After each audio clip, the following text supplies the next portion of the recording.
What's good, guys? Randy here, back for week number 4 of the GBA D League, going into our prep as we prepare to take on Aberforth, coach of the Newcastle Umbreon. So make sure you guys go check out his channel. Really cool dude. He is the Aussie of the group. I'm just joking. He is from Australia though, so it's gonna be a bit of a rough time scheduling, our battle. But I'm definitely gonna do my best to accommodate for him because I think most content creators probably stay up extremely late anyways. So I'll definitely make it happen. I don't stay up late myself. I normally don't. I go to sleep really early and wake up early because that's just my sleep schedule. But nonetheless, let's go ahead and jump into the team builder here. Just want to say we came off a pretty solid victory last week against Papa C, so we are at 2-1. So again, this match is pretty huge because we're going to start moving into our really rough part of the schedule coming up in a few weeks. So we got to make sure we get some wins here to have any sort of chance at playoffs, any sort of chance. But let's take it one play at a time. That's what we do here. Go Rangers. Here we go. We have Jirachi leading the way. Really hate that thing. It's the reason why I don't have a title right now, to be honest. Mammal Swine, Crobat, Mega Beedrill, Primarina, Miltank, Rotom Spook, Persian A, Como O, Emboar, Superior, Persian, and Como O, of course, are the designated Z-move users. So, a pretty cool team. I definitely like the Emboar. I saw him use it a couple weeks back as a bulky set, and it looks really fun. I really want to try Emboar, but nonetheless, let's go ahead and jump into my team. What we got here, we are starting off leading the way. Shaka Zulu making his 4th straight start, running just a standard 4 attack set with U-turn. Finally running some momentum here. I did run it last week, but last week was mainly for that Hoopa. But it was nice for the, of course, the momentum as well, not only for just Hoopa. So, it's a pretty standard spread here. This is enough speed to outrun this outruns Scarf Emboar. That's what it outruns pretty much. And then I'm not gonna risk speed tying with Crobat because I doubt he would rely on Crobat winning a speed tie to take down Coco. So, and his attack isn't that fantastic. So I'm pretty sure I tank across poison. I actually haven't calced that, to be honest. So probably should get on that. But yeah, that's all I need this thing for. It's already enough to outspeed Persian, if I'm not mistaken, because I know for sure if I were to run Modest Coco at max speed, I believe Persian would be 1 point higher at 183, which actually I think it is 183. So maybe I should be running 184 if I'm not mistaken. So let me go ahead and fix that a bit, just in case Persian is a little annoying. So yeah, this is what I should be running here. What was I running this for? Oh no, I had this spread. What was my spread? 193, right? Yeah. So I should be running this spread. Yeah, this is the spread I should be running. Let's go ahead and check it real quick. Persian. I don't know why I'm doing this live building, but I'm pretty sure that's what it was. Yes, so 184 is what I should be running. So, but that's way enough. But 192 covers the Emboar. So never mind. Okay, that's what it was. I got confused for a second. Okay, sorry for the uncertainty. But yeah, this is what we're running here. This T-Bolt, of course, is just great stab. Hits pretty much everything except Mammal Swine, of course, and of course Rotom takes it rather well. But of course I'm running the Electric MG because I want to be able to for sure kill maybe like a fatter Jirachi, of course. It also can be a for sure kill on Miltank on those spreads in case I want to just get a nice nuke off, in case I want to before I go down, or if I want to just for sure one shot something I normally couldn't do and don't want to risk anything, or if terrain's gone. So that's why I'm running. I opted to run Electric MG over Fairy MG. Dazzling Gleam, of course, one shot to the Como O. Of course, is a way to hit Mammal Swine for like a 50-50, like a middle ground play. And then of course, Grass Knot is for the Mammal Swine. So it does a lot of damage to most Mammal Swine as long as he's in an Assault Vest, which I do expect him to be. I know I said that about Donphan 2 weeks ago, but that didn't happen. But yeah, I would think he had to be an Assault Vest set to wall like most of the Coco sets. So I do expect that to come. If it's a very good possibility. But yeah, pretty self-explanatory. Coco's getting a little predictable here, but it's still really good mon. So there's that. Next we have Rock Paper Scissor coming back after after taking a little break last week. I don't even remember if I had this last week on my team. I actually don't remember at all. But I don't know why. But anyways, this set here. Now this mon I was a little iffy on initially before this week. Now I originally wanted Meloetta. Shout out to Aaron Barden, by the way. I haven't actually shouted him out, but he's the one that helps me build teams. I don't have a very big front office. I only have 2 people in my front office, only because I don't want to be I won't say arguing, but I don't want to get too many suggestions with sets because I kind of just I don't know. I kind of have a problem telling people what to do. I don't know why. That's kind of weird, and I don't know. It's kind of weird to me. But anyways, I just like to just build my teams myself and then just have people look over it. That's usually what I do. But yeah. But yeah, so this set is pretty standard, of course. I opted to run max speed because this is enough speed to outrun Jolly Embor if he does bring a Jolly max speed Embor, assuming it's not Scarf. And Aerial Ace does knock out after rocks with no bulk. And if he's running max HP after rocks and maybe a little bit of chip damage from, let's say, like a bullet punch, Aerial Ace will knock it out. So that's really nice. And Embor is probably the only wall to this thing. Persian is a wall essentially as well. But I'll have a slower U-turn off in case he wants to go for parting shot, or maybe if you run to HP fire. I mean, it is what it is. It won't do that much to me anyway. Although unless he runs technician, but if he runs technician, then he won't have the fur coat, which is something he might want to keep in case he wants to like have a check and block or something.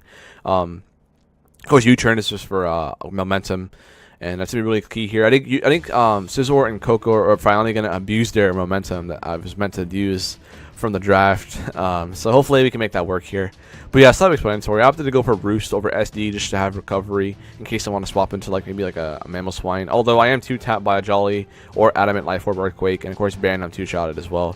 I'm not sure about non-Life Orb. I don't think I am, but nonetheless, after rocks, Bullet Punch will be doing almost a 12.5% chance to one-shot, no bulk. And if he is a Life Orb, it'll be a guaranteed one-shot after a Life Orb hit and rocks. So, and I'll explain about rocks a little bit later on. It's going to be a little bit of heat here. But next bomb we have is the Roberto. The Hawlucha making his 4th straight start. Now, I've been saying every week that Hawlucha is like really good matchup against most people's teams because they really can't handle the little bit of bulk it has, along with the speed boost, along with like it's just very solid stab options and acrobatics and drain punch, and sometimes hedge jump kick. But yeah, this set is pretty good to his team. It does a lot of damage. If I'm able to get rid of the Jirachi, the Spawn wins. That's one thing to note out. Primarina, if it's max defense, can take a hit if he opts to run that. But everything else really can't handle this thing very well. This is also one reason why I do not think he will be running a choice Mamoswine, because if he were to run a Band or a Scarf, at any point in time, if he were to knock out Coco with a Scarf EQ or Band EQ, then he lets my Hawlucha get a free Swords Dance along with a speed boost, which essentially would just end the game at that point. So this is the Mon, like, he can't run a choice Mamoswine for this reason. So I don't expect a choice Mamoswine. I expect it to be Sash or Assault Vest. I don't see any other set. I mean, I can maybe see Life Orb. Probably Life Orb, to be honest. But I don't expect him to be choiced. If he is, good on him, but he can't afford to run this. It's just not. It's not smart. I mean, it could be clutch, but I don't know. But yeah, nothing really to explain here. Drain Punch is just more reliable to hit Mamoswine in case he opts to run Protect on it. If he's not, Assault Vest, and of course it's able to click a stab move freely without having to worry about the Rotom Spook, which is kind of annoying. But anyways, I don't know why I turned that Spook there, but it is what it is. So yeah, SD of course helps me break through Jirachi if I have to. So yeah, Roberto right there. Next we have Fiber making his, I believe, his 3rd straight start. He's made his 3 straight starts since we picked him up week 2. Going on week 2, I should say. So here we're running a bit of a fatter Assault Vest set. This is more to check the Superior in case it gets a little out of control. It won't be an HP Ground Superior, just because that doesn't make much sense at all. A sub seed is quite annoying for this team, but Fiber just beats any variant of Superior. It doesn't matter. Like, it just doesn't matter at all. I'm able to take a +6 Leap Storm, not being 2-shotted if it's leftovers. So that's something. I doubt he'll be at +6 at some point, but you know, that's what it is. It's also a decent switch in to Jirachi, most Jirachi, if not all Jirachi. I can Pursuit Trap it, do some good damage to it. I'm able to knock off stuff for freely. He doesn't have he doesn't have a fantastic Muck answer immediately. Like, I can knock off Mamoswine. Like, that's the Mon that deals with this offensively, but it knocks off Mamoswine, it knocks off Persian. It knocks off Como-O, which is annoying. And that's why I'm running Clear Smog, because Como-O can't ever set up on me. He's going to have to kill me before he sets up. So Como-O would be an easy swap into this thing, so that's why I'm running Clear Smog, so I can't let him set up Dragon Dances if he opts to run that. So if anyone's wondering about the weird Clear Smog, it is for that. I can't let him set up on me. Like, if we were to bring in Como-O on a knockoff, then that'd be really bad for me. So Clear Smog is the way to go, I feel like. So that way he can't ever set up on me. He'll have to kill me first, which is, you know, the plan. But yeah, Muck's really good here. Pursuit Trap, Knockoff Spam, Poison Jab Spam, bulky, superior answer. So yeah, there's nothing else to say about that. Next, we have Kevin, the Jellicent. It's going to be the female Jellicent once again, the pink one, because she didn't even hit the field last game. So we are running a Rocky Helmet set. This is, of course, to check the Mega Beedrill, the Crobat, Physical Crobat, and then, of course, the Physical Jirachi in case it is Scarf Jirachi, which I do not think it will be, because he only has one form of Hazard Control. and he only has 2 forms of hazards, or 3 forms: Miltank, Jirachi, Mimoswine. But if you were to bring Jirachi, I feel like it would be a leftover set with rocks. That's just the way I think it will be. I think Healing Wish would be kind of clutch at some points too. Not that I couldn't run it with Scarf, but I don't think it'll be Scarf. I just don't think it will be. If it is, so be it.